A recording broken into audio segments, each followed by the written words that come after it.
ইন্ডিয়ার একটা দীর্ঘমেয়াদের পরিকল্পনা ছিল পাকিস্তানকে, পাকিস্তানের রাজনৈতিক নেতাদেরকে পাকিস্তানের জনগণের বিরুদ্ধে ঘৃণা এবং একটা দানবায়ন প্রকল্প জানানো, মানে তাদেরকে দানব হিসাবে উপস্থাপন করা পৃথিবীর সামনে।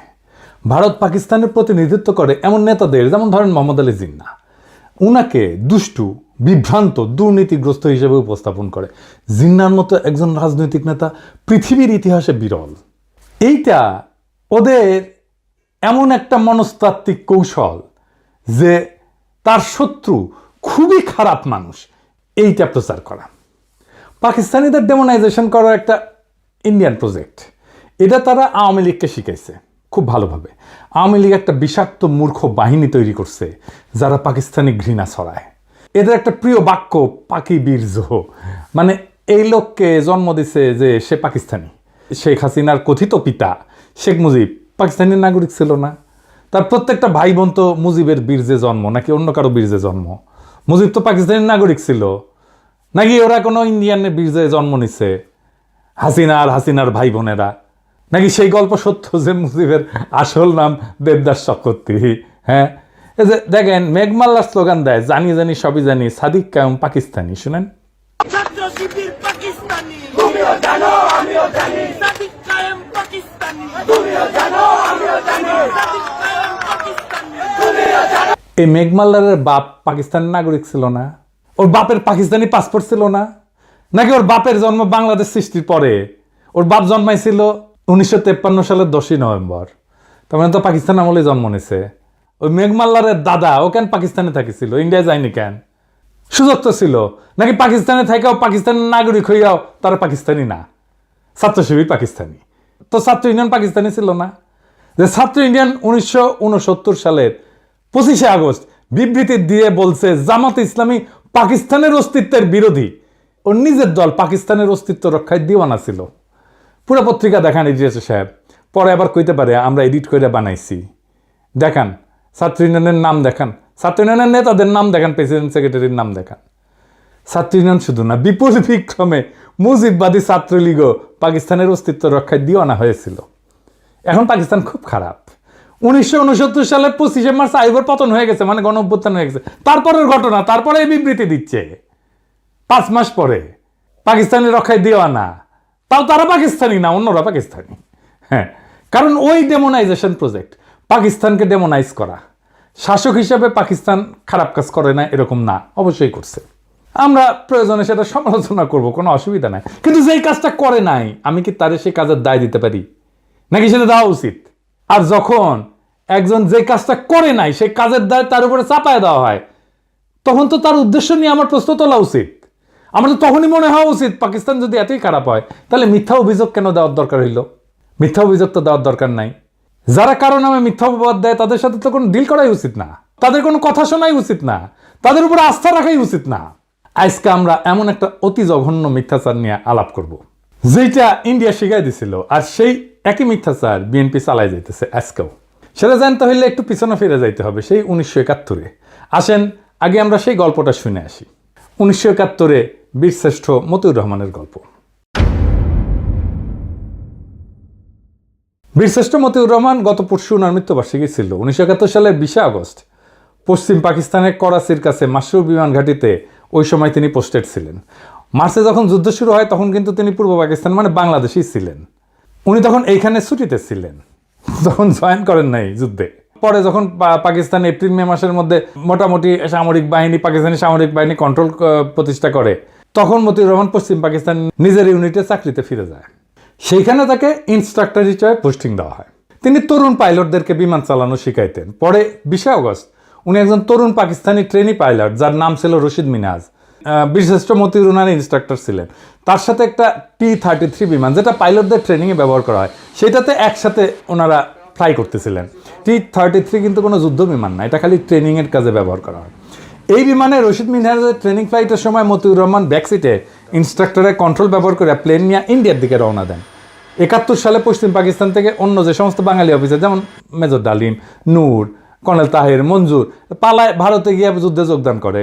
ওরা কিন্তু স্থলপথেই পালাইছে। মতিউর আকাশপথে পালানোর পরিকল্পনা করে। আকাশপথে ট্রেনিং বিমান নিয়ে পালানোর সময় রশিদ মিনহাজ তখন যখন আসল উদ্দেশ্য টের পায়, তখন ককপিটের দুইজনের মধ্যে ধস্তাধস্তি হয়, এর ফলে প্লেনটা ক্র্যাশ করে, দুজনেই মারা যায়। ভারতে পাকিস্তানের বিমান নিয়ে যাওয়া, নিজের জীবন দিয়ে ঠেকানোর জন্য পাকিস্তান রশিদ মিনহাজকে তাদের সর্বোচ্চ বীরত্ব সূচক পদক নিশানে হায়দার এটা প্রদান করে।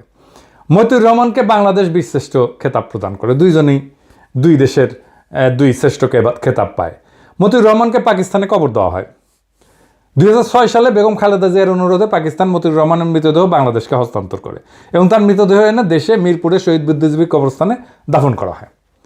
এই পর্যন্ত ইতিহাস বর্ণনায় পাকিস্তান আর বাংলাদেশের পক্ষে কোনো দ্বিমত নাই, দুই পক্ষই একমত এইরকম একটা ঘটনা ঘটছিল। কিন্তু এরপরের কি হইল? এটা জঘন্য মিথ্যাচারের ইতিহাস। বাঙ্গু প্রগতিশীল চেতনাজীবীরা এতই জঘন্য প্রতারক যে তারা হেন কিছু নাই যেটা নিয়ে জঘন্য মিথ্যাচার করে নাই। তারা সব জায়গায় পাকিস্তানিদের জানোয়ারের মতো করে চিত্রায়ন করে ডাহা মিথ্যা কথা চড়াইছে। তাদের গুরু ইন্ডিয়ার শিক্ষাই হচ্ছে মিথ্যা কথা বলা। মতিউর রহমানের কবর নিয়ে একটা জঘন্য মিথ্যা বানোয়াট কথা বাঙ্গু মহলে প্রচলিত। সেটা হইতেছে পাকিস্তানিরা নাকি মতিউর রহমানকে কবর দিয়ে তার কবরের ফলকে লিখে রাখছিল, ইধার শো রাহা হয় এক গাদ্দার, মানে এইখানে এক বিশ্বাসঘাতক শুয়ে আছে। এটা একদম সবার মুখে মুখে প্রচলিত। আপনি সার্চ দিলে, ফেসবুকে সার্চ দেন, গুগলে সার্চ দেন, এটা আপনি পাবেন। বিএনপির অফিসিয়াল ফেসবুক পেজে এই কথা ছড়ানো হয়েছে। দেখেন কি লিখছে, পাকিস্তানে একটি কবরের উপরে লেখা ছিল ইধার সোরায় এক গাদ্দার। বাংলা অর্থ, এখানে শুয়ে আছে এক বেঈমান। পাকিস্তানের সেই গাদ্দারটি কে তা কি আমরা জানি? তিনি বাংলাদেশের বীরশ্রেষ্ঠ মতিউর রহমান। দীর্ঘ 35টি বছর পাকিস্তানের মাটিতে চরম ঘৃণা ভরে শায়িত ছিলেন আমাদের মুক্তিযুদ্ধের এই নায়ক। 2006 সালে তৎকালীন প্রধানমন্ত্রী বেগম খালেদা জিয়ার ঐকান্তিক প্রচেষ্টায় বীরশ্রেষ্ঠ মতিউর রহমানের দেহাবশেষ বাংলাদেশে ফিরিয়ে আনা হয় এবং পরিপূর্ণ মর্যাদায় দেশের মাটিতে দাফন করা হয়। বাংলাদেশে তার মৃতদেহ আসা পর্যন্ত খালেদা জিয়া এয়ারপোর্টে অপেক্ষা করছিলেন। হে মৃত্যুঞ্জয়ী, তোমার আত্মবলিদানের বিনিময়ে আমরা পেয়েছি একটি স্বাধীন মানচিত্র। তোমাকে আমরা ভুলি নাই, ভুলব না। তুমি আছো লক্ষ কোটি বাঙালের হৃদয়ের গভীরে শ্রদ্ধাঞ্জলি। হ্যাঁ, পুরা আওয়ামী বয়ান। আওয়ামী লীগ তো জাউরার জাউরা, তারা বলতে পারে, কিন্তু বিএনপি কেন? যেই বিএনপি দাবি করে তারা মতিউর রহমানের মরদেহ বাংলাদেশে নিয়ে আসছে পাকিস্তান থেকে, তারা মতিউর রহমানের কবর দেখে নাই। ওখানে লেখা ছিল যেখানে গাদ্দার শুয়ে আছে, তারা অপমান করে কবর দিছিল পাকিস্তানিরা। মতিউর রহমানের কবরে আসলে কি লেখা ছিল? আজকে এপিসোডে ভুয়া মিথ চিরতরে জয় বাংলা করে দেব। বিএনপি কি পাকিস্তানে গিয়ে দেখে এসেছে মতিউর রহমানের কবরে কি লেখা ছিল? যাওয়ার তো কথা, কারণ ডেড বডি নিয়ে আসার সময় তো গেছিল কেউ না কেউ। আর দেখে যদি বুঝতে না পারস, নাই জানস, তাহলে ডা মন করা মিথ্যা কথা সরাস কেন? আজকে বিএনপিদের পাকিস্তানের মাসরুর বিমান ঘাঁটিতে অবস্থিত মতিউর রহমানের অরিজিনাল কবরের ছবি আর সেটার ফলক দেখাবো। দেখেন, সবাই দেখেন, মার্বেল পাথরের ফলকে যেটা লেখা আছে আরবিতে বিসমিল্লাহির রহমানির রহিম, এর নিচে লেখা নাম্বার 1, র্যাঙ্ক ফ্লাইট লেফটেন্যান্ট, নাম মতিউর রহমান, মৃত্যু তারিখ 20 আগস্ট 1971। হারামজাদারা এখানে কই লেখা দেয় যে এখানে গাদ্দার শুয়ে আছে? এখানে দেখেন সে কবরের ছবি, আর সে কবর তুলে বাংলাদেশে পাঠানো হচ্ছে তার ছবি। এডিটর সাহেব দেখায় দেন এটা সেই সময়ের ছবি যখন তার দেহাবশেষ তুলে বাংলাদেশে পাঠানো হইতেছে। নিচে দেখান, বিএনপি বিসমিল্লাহির রহমানির রহিম না বইলে বক্তৃতা শুরু করে না, কিন্তু বিসমিল্লাহির রহমানির রহিম যখন সামনে দেখে এটা পড়ে বুঝতে পারে না। মানে সব জায়গায় ডাহা মিথ্যা কথা না ছড়াইলে পেটের ভাত হজম হয় না। বিএনপির এই চেতনার বয়ান পোস্ট দেওয়া লাগে। বিএনপির মহাসচিব ভাষণ শুরুর আগে ঠিক মতো বিসমিল্লাহ পড়তে পারে না। সেখানে পাকিস্তানিরা মতিউর রহমানের কবরে মার্বেল পাথরের ফলকে বিসমিল্লাহ খোদাই করে রাখছে। এখানে কই চরম ঘৃণা ভরে তারে দাফন করছে পাকিস্তানে। ঘৃণার চিহ্ন দেখলেন আপনারা? বিএনপি তো একটা ব্যক্তি না, একটা সংস্থা না, একটা বিশাল দল। তারা যদি এমন মিস্টেক করে তাহলে দেশ চালাবে কিভাবে? এত নাকি বুদ্ধিজীবী এদের। বিরানি আলম, জামাই কোটার বুদ্ধিজীবী, এত কিছু আছে তাদের, তাও এরকম মিস্টেক কেন হয়? আর সবচেয়ে বড় কথা, যদি বিএনপি কখনো ক্ষমতায় যায়, চান্স যদিও কম, যাই হোক, তখন পাকিস্তান কি এটা মনে রাখবে না যে তারা পাকিস্তানের বিরুদ্ধে এমন একটা মিথ্যাচার করছিল? কূটনৈতিক সম্পর্ক কেমনে করবে? পাকিস্তানের বিরুদ্ধে মতিউর রহমান বিদ্রোহ করছে, তারপরে পাকিস্তান তো তাকে স্বাভাবিকভাবে সম্মানের সাথে দাফন করছে। বাঙ্গুরা যত পশ্চিম পাকিস্তানি অফিসার সৈনিক হত্যা করছে, তাদের একজনেরও কবর দেখাতে পারবে বাংলাদেশে? বলেন তো, মরে নাই? তারা মরছে না? একজনকে তো কবরও দেয় নাই। বাঙ্গুরা শিয়াল কুকুর দিয়ে খাওয়াইছে। বছরের পর বছর ধরে অপবাদ দিয়ে গেছে পাকিস্তানকে। পাকিস্তান তো এখন নিজের ভিকটিম দাবি করবে, করাই তো উচিত। পাকিস্তানের বিরুদ্ধে করা বাঙ্গুদের সকল অভিযোগ কি এখন আপনার বিশ্বাসযোগ্য বলে মনে হবে? আমাকে নিয়ে অনেকে বলে আমি পোল্টিবাজ। বিএনপির নেতা অ্যাপোলো বলছে আমাকে নাকি 2013 সালে পিনাকির সাথে তর্ক করতে হবে। আমার অবশ্যই ট্রান্সফরমেশন হয়েছে, চিন্তার ট্রান্সফরমেশন হয়েছে। হয়, মানুষ বড় হয়। ক্ষুদ্রকালে আমরা সবাই চকলেটের জন্য জীবন দিয়ে দিতাম না একটা? এখন কি দিবেন চকলেটের জন্য জীবন? তো ক্ষুদ্রকালের সেই ইমোশনটা কি ভুল ছিল? আর এখনকার এই প্রজ্ঞাটা কি ভুল? আমার ট্রান্সফরমেশন হয়েছে আপনাদের সামনেই, এমন না হঠাৎ করে হয়েছে, আপনারা দেখছেন। গতকালের ভিডিওতে বলছিলাম না যে আমি সেই গুহা থেকে বাইর হইয়া যখন সত্যের মুখোমুখি হয়েছি তখন আমি হতবিহ্বল হয়েছি। তারপরে যখন প্রশ্ন করা শুরু করছি, যা জানছি এতদিন সবকিছু দেখি সব মিথ্যা, সব ঝুটায়।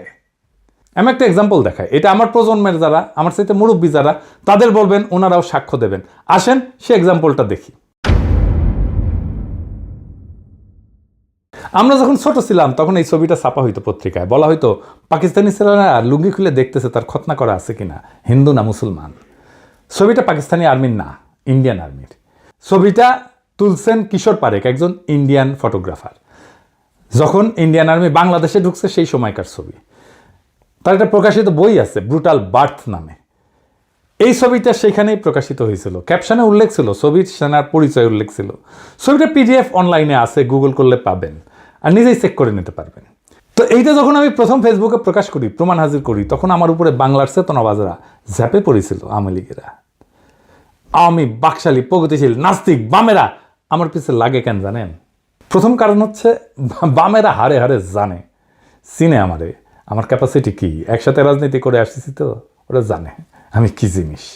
তারা জানে আমি কি করতে পারি, আমি কিভাবে তাদের বানানো দুর্গ ধ্বংস করে দিতে পারি সেটা তারা জানে। তারা জানে যে এইখানে কি আছে। তারা বুঝেছিল যে এই লোকটা একে একে এই ভুল ইতিহাসের মিথ ভাঙতে থাকবে, এই লোকটাকে থামানো দরকার। কিন্তু তারা বোঝে নাই কেমনে থামাইতে হবে, এখনো বোঝে নাই, পারবেও না কোনোদিন থামাইতে। তারপরে তো একে একে মিথ ভাঙতে থাকলাম। আমেরিকা এক একটাভাবে মুক্তিযুদ্ধের বিরোধিতা করেছিল, সেই মিথ ভাঙিছি না? ইসলামপন্থী আলেমেরা মুক্তিযুদ্ধের বিরোধিতা করছিল, সেই মিথ ভাঙিছি না? রাজাকারদের দাড়ি টুপি ছিল আর তারা পায়জামা পাঞ্জাবি পরতো, সেই মিথ ভাঙিছি না? ধর্মনিরপেক্ষতা প্রতিষ্ঠা করার জন্য মুক্তিযুদ্ধ হয়েছিল, সেই মিথ ভাঙিছি না? দেশ ভাঙার জন্য মুসলিম লীগ দায়ী, সেই মিথ ভাঙিছি না? 1971 30 লক্ষ শহীদ হয়েছে, সেই মিথ ভাঙিছি না? ভাষা আন্দোলনের মিথ ভাঙিছি না? 6 দফার মিথ ভাঙিছি না? পাকিস্তানি শোষণের মিথ ভাঙিছি না? সামনে আরো কাজ আছে। আমি যদি বাইসে থাকি আগামী 50 বছরের বাংলাদেশের রাজনৈতিক বয়ান তৈরি করে দিয়ে যাব ইনশাল্লাহ। কোনো বাঙ্গুর ক্ষমতা নাই আমার ঠেকায়। শুধু বয়ান না, আগামীর রাজনীতির গতিপথ তৈরি করে দিয়ে যাব ইনশাল্লাহ। জুলাই বিপ্লবের যোদ্ধাদের অনেকে হতাশা নিয়ে মেসেজ করে, শহীদ পরিবার মেসেজ করে, আহতরা হতাশা নিয়ে মেসেজ করে। কয়দিন আগেই আবু সাইদের বড় ভাই ফোন দিছিল, মেলা হতাশার কথা বলল। আমি সবাইরই বলি, আগামীর বাংলাদেশটা আমি দেখতে পাইতেছি। ওই বাংলাদেশ আমাদের স্বপ্নের বাংলাদেশ, আমাদের শত্রুদের বাংলাদেশ না। ওই বাংলাদেশ নির্মাণের প্রথম ধাপ সকল বাঙ্গু সুশীলদের সামাজিক আর রাজনৈতিক কর্তৃত্ব থেকে উৎখাত করা। আওয়ামী লীগকে আঘাতে আঘাতে ধসায় দিছি কেমনে আপনারাই দেখেছেন না? সেই 2021 সাল থেকে একের পর এক আঘাত করে ওদের সব বয়ান একের পর এক ভাঙিছি। ওরা ভিতর থেকে ফাঁপা হয়ে গেছে, মরালি ওরা নাই হয়ে গেছে। ওর ক্ষমতা আমরা ভিতর থেকে নাই করে দিছি। এইটা 1-2 এর কাজ। এখন এই কাজ আমরা একসাথে করব আবার আমরা ইনশাল্লাহ। মিথ্যা হইল ক্ষমতার সহজতম অস্ত্র। যখনই সত্যকে পরাজিত করা যায় না, তখনই শত্রুকে ডেমোনাইজ করা হয়, দানবায়ন করা হয়, অদৃশ্য কইরা ভয়ঙ্কর করে তোলা হয়। ভারত পাকিস্তানের বিরুদ্ধে যে প্রকল্প চালু করছিল, আর আওয়ামী লীগ যে প্রকল্পকে আত্মস্থ করছে, আজ বিএনপি যে প্রকল্প বহন করে নিয়ে চলছে, কিন্তু মিথ্যার সেই প্রকল্প ধ্বংস হবে। কারণ মিথ্যার সবচেয়ে বড় সীমাবদ্ধতা হইল সেটা ইতিহাসের বোঝা বইতে পারে না, একসময় ভেঙে পড়ে, উন্মোচিত হয় তার শূন্যতা। আজ আমরা এক সীমানার সামনে দাঁড়ায় আছি, যেখানে মিথ্যার সত্যের সংঘর্ষ নির্ধারণ করবে আগামীর বাংলাদেশের রূপ। যদি আমরা মিথ্যার শিকল ভেঙে সত্যকে গ্রহণ করি, তবে আমাদের রাজনৈতিক কল্পনা হবে মুক্ত। আর যদি মিথ্যার বন্দিত্বে থাকি, তবে স্বাধীনতার অর্ধ শতাব্দী পার হয়েও আমরা প্রকৃত মুক্তি পাব না। সুতরাং আমাদের যাত্রা কেবল পাকিস্তান, বাংলাদেশ, ভারতের ইতিহাসের ভেতরে সীমাবদ্ধ না। আমাদের যাত্রা আসলে সত্য এবং মিথ্যার মধ্যেকার এক অনন্ত সংগ্রামের অংশ। আগামীর বাংলাদেশ সেই সংগ্রামের ফসল, যেখানে শাসন আসবে মিথ্যার প্রজেক্ট থেকে না, বরং সত্য, ন্যায় আর জনগণের আত্মমর্যাদা থেকে। মিথ্যার রাজনীতির অবসান ঘটানোই আমাদের মুক্তির প্রথম ধাপ। ইনকিলাব জিন্দাবাদ।